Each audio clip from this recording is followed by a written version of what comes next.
Welcome to episode 12 of the G2 on 5G. It's the latest inside look on everything 5G. We cover 6 topics in about 15 minutes, and it's brought to you by More Insights and Strategy. I'm Will Townsend, and joining me again this week is my partner in crime, Anshel Sag. So let's get started with my first topic. Samsung released a white paper this week, and they're publishing their vision and their initial plans for 6G. So we're not even in, to the majority of the 5G rollouts, and they're setting the vision. I'm not surprised. I've spent some time with my alma mater, the University of Texas at Austin. They have a wireless networking group, and they're also investigating 6G and the application of radar technology and that sort of thing. Samsung calls out a couple of things that are not surprising. From an application perspective, and I want you to comment on this, Anshel, because it's your area of focus. Mixed reality, that's no surprise. Mobile holographic, experiences. It almost sounds like Princess Leia talking to R2D2 on the Star Destroyer there. But the speeds are incredible. They're projecting a 50x that of 5G in latency in the microseconds, and so obviously that's going to unlock a whole host of things. It's sort of their 10-year vision. Any thoughts on it? I think it's good to think about 6G. I think it's too early to really do anything meaningful because we still haven't learned enough about 5G and what things are missing from it that we want in 6G. And we just did the 3GPP release 16. So we're still quite a few releases away in 5G from really understanding what it can and can't do and what we can accomplish. I think the terahertz angle of it and being able to deliver, many, many times more peak data rate is optimistic, especially since we still are struggling with millimeter wave and figuring out how to give coverage with that. So I think it's very interesting, but it's very pie in the sky at this point. And I think it's good to think about, but I wouldn't give it too much weight at this point. Yeah, I agree. Let's get through 5G and we'll focus on the next G. Well, let's shift to your first topic this week, and it's around Verizon. So why don't you share those details with us? Yeah, so Verizon has been kind of pushing, they've been marketing 5G very aggressively, I would say more than any other carrier. But the problem is that Verizon's network is millimeter wave first, which means that coverage is difficult. I would say it's meager, it's paltry. If you look at the coverage reports from places like OpenSignal, it's like sub 1% coverage nationwide. It's like a fraction of a percent. So they have serious problems with their coverage, and they've been advertising their 5G coverage as if you can get it anywhere. It's nationwide, and it really isn't. So they've actually been hit by different organizations in the advertising industry about their unfair claims, and they're being self-regulated by the industry. And they've actually pulled some of their misleading ads about speeds and coverage from TV commercials because they just aren't true. And AT&T called them out on it.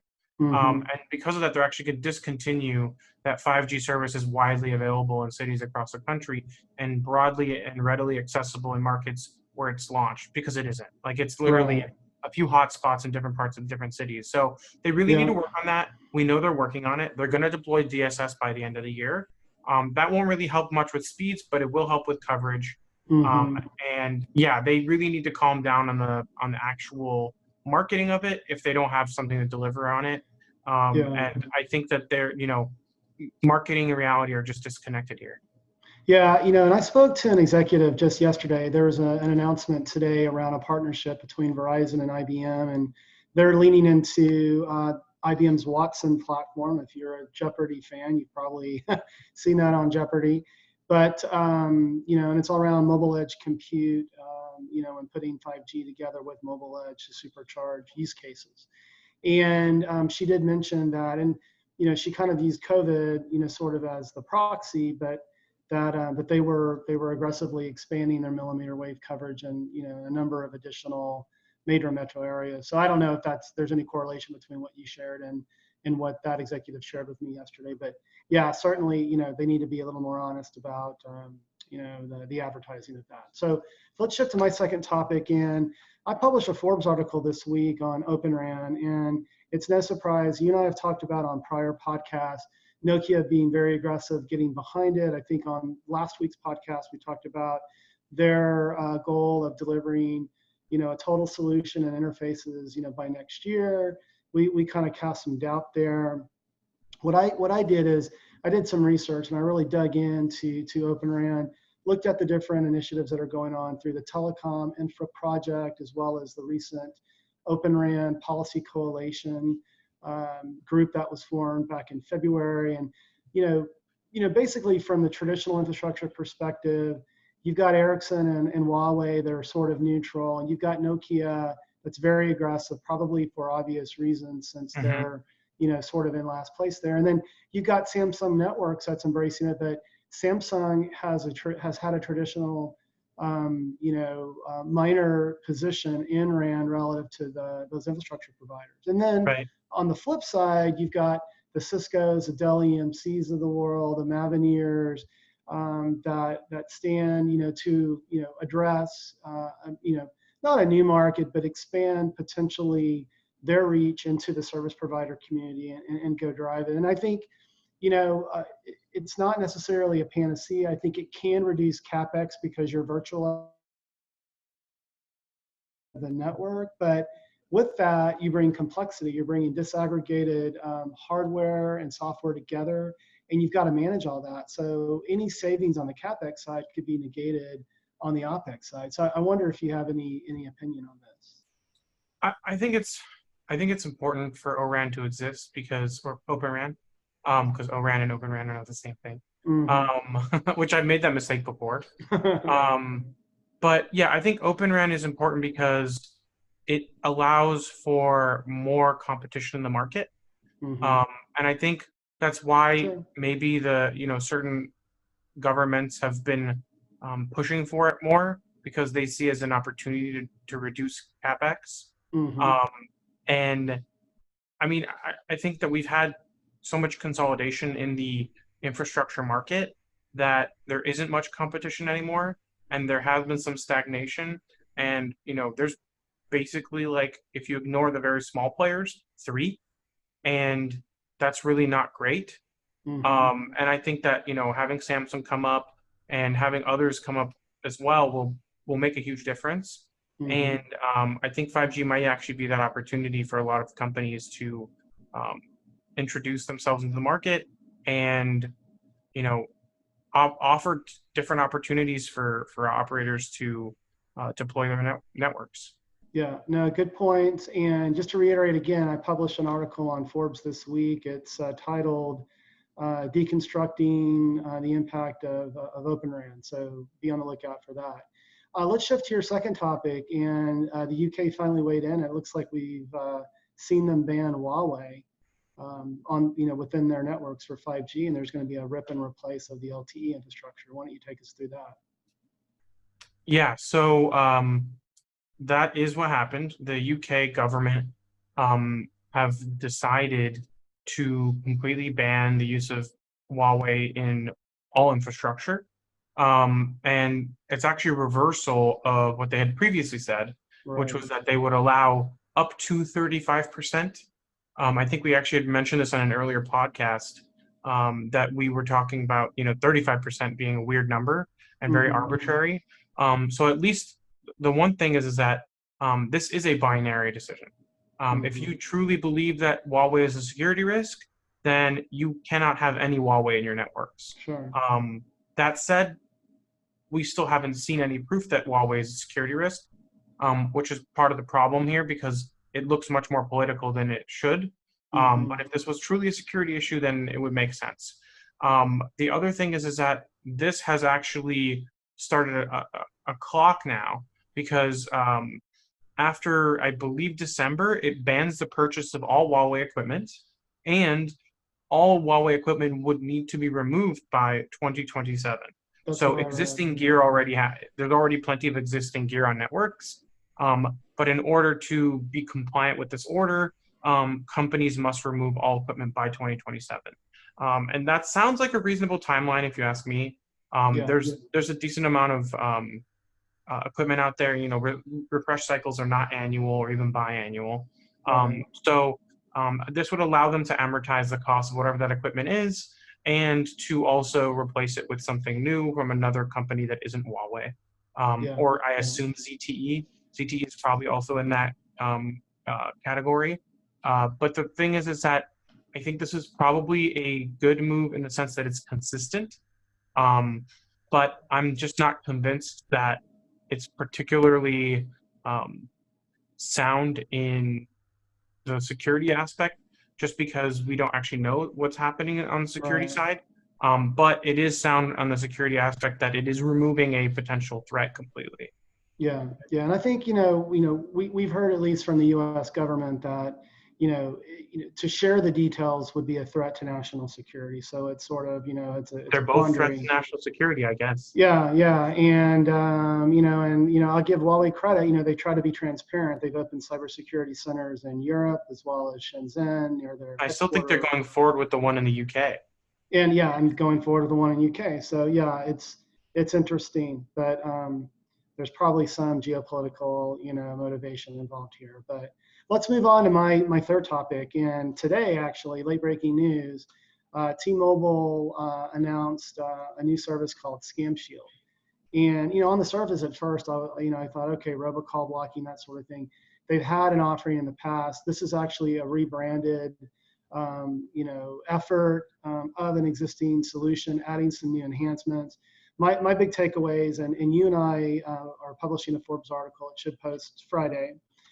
We sort of weigh in on this, but from my perspective, what they're offering is free caller ID and access to a second phone number that you can use because the T-Mobile management on an analyst call today contended that your phone number has become almost like your social security number. It's personal. You use it for your rewards account. It's actually a huge security risk. Yeah. Yeah. And so I agree. I mean, I think it is a security risk. I think what they're offering is beneficial. I mean, typically, caller ID service has been something that the carriers charge for, anywhere from $3 to $7, per. Crazy to me. Yeah. So T-Mobile sort of wants to democratize this, offer it. It'll be interesting to see what Verizon and AT&T respond with. Any additional thoughts? I have a lot of thoughts. I think I'll make it concise though. I think that the number, the virtual number might actually be the most useful tool, because what it's going to do is it's actually going to allow T-Mobile to capture a lot of these spam and scam accounts and be able to identify who they are before they actually reach your real number. So it actually creates like a honeypot that kind of gives them like an opportunity to start capturing these guys and shutting them down before they ever get to a real phone number. And I personally use my Google Voice number like this. So like when I give people my number, I don't actually give them my real number, because I know that my real phone number is tied to my actual phone that I use, and some security protocols for two-factor authentication use that number. And if you know that number, then it becomes a problem, because someone can try and do a SIM swap on you and steal your identity and then steal your bank account. So like there's definitely some aspects to keeping your personal number private and secret for as long as possible. And I think that this is a good thing that they're doing. I do think it's a little weird that it requires a special app. But the fact that it's free is, I think, a big deal, and kind of resells the whole idea of an Un-carrier adding more value, to improving customer experience. I mean, they're definitely giving up some revenue here. They do have a premium service. So for an additional $4, you get a couple of additional services on top of that. You can add that if you're postpaid only. So this, by the way, is available across Sprint, T-Mobile, and Metro. Metro is obviously prepaid, so that premium wouldn't be available. But if you're Magenta Plus, that enhanced service is included. So I agree with you. I mean, T-Mobile really sets the bar from a consumer standpoint. on providing great value. I'm eager to see as the companies come together what they do on the business side, because that's where T-Mobile Right. historically has been light. So, And I but think let's, yeah. I One think more they're comment. I think they're sorting I think they're sorting out a lot of the consumer stuff. Yeah. Because I think we're going to see business stuff very soon. It just seems like they're still figuring out a lot of the business aspects because so much of that came from Sprint. Yeah, I agree. Well, let's move to your last topic this week, and it's Reliance in India, and they've been a big disruptor with LTE, and you've got some news Yeah. to share on their 5G plans. Yeah. So as you said, they've been a big disruptor on 4G. They were the first ones to launch a 4G only network in India, and they rolled out and create incredibly fast. And they gathered so many customers. I think they're the biggest carrier in India now, and they did it in like 3 years, which is crazy. Yeah. And now what they're doing is they're going to launch their own 5G platform with their own homegrown equipment, which is what they seem to be claiming. Like white box? Yeah, I think so. I mean, they haven't given many details. They also made an announcement about AR glasses or MR glasses, and they didn't give many details about that either. So this was kind of like a, hey, we're doing it, but we're not going to give you many details on it yet. Right. They said that they'll be rolling it out in 2021, and they said that they'll be doing it a complete 5G solution from scratch, and they'll be doing it homegrown. But I have a feeling they're still going to work with, Google and a bunch of different companies to piecemeal it together into what they want. Yeah. And they're going to roll it out next year. And it's, they've taken tons of money from investors in the last 3 months investing in Jio's platform. So I have a feeling that there's a lot of investors because they want to get involved in this 5G platform, and they've seen what Reliance's plans are for the Jio network. And I think that they're sold on it because it's going to be, an opportunity for infrastructure vendors, and for smartphone manufacturers and service providers to get into a rapidly scaling network, right? I don't think anyone's ever scaled a network as fast as they did. And I think they're probably going to do the same thing with 5G. And it's going to be interesting to see how that works, because I have a feeling that there's going to be less opportunities in places like China, with more of the political divide happening, where you may see China going China-only vendor, and companies are going to have to look for another market. And I think a lot of them are seeing India as that opportunity.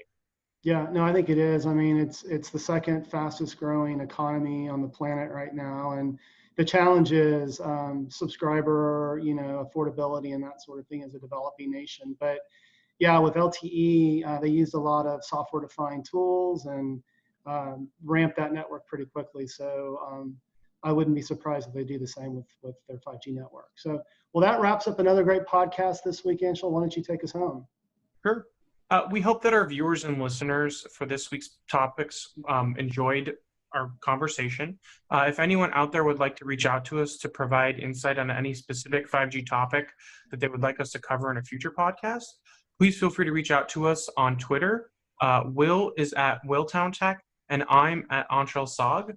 We hope that you have a great weekend, and please tune in again next time.